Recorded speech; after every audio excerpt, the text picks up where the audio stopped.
Bonjour professeur Cohen. Bonjour. Alors nous sommes en direct avec vous ce matin et je vais vous poser la question que tout le monde se pose. Quel rôle jouent les enfants dans la contagiosité du virus? Alors, très faible. Ça, la réponse est facile. Quand on parle des enfants de moins de 11 ans, plus important pour les collégiens et pour les lycéens. Ça, c'est le premier point.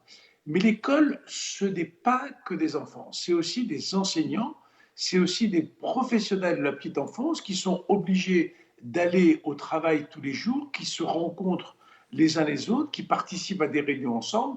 Et si un risque existe à l'école, il est plus par les adultes qui accompagnent les enfants que par les enfants eux-mêmes.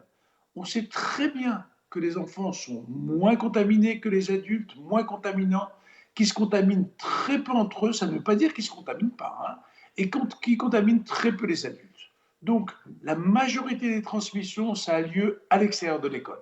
Alors les derniers chiffres donnent effectivement quand même une augmentation de la contagiosité chez les plus jeunes, on va dire chez les 10-20 ans, chez les ados. Évidemment, cela est aussi dû à l'augmentation du nombre de tests.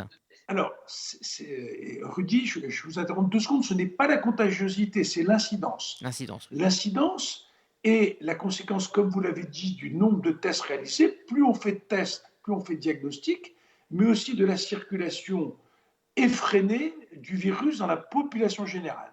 Nous avons de multiples études qui montrent que les enfants, pour les adolescents c'est un peu différent, ils se contaminent essentiellement à la maison et essentiellement à partir d'adultes. L'augmentation du nombre de cas dans les écoles, c'est d'abord et avant tout l'augmentation de la circulation du virus dans la société et aussi l'augmentation du nombre de tests. Merci docteur Cohen pour cet éclairage et pour donc votre chronique santé un mardi sur deux. Merci à vous et bonne journée.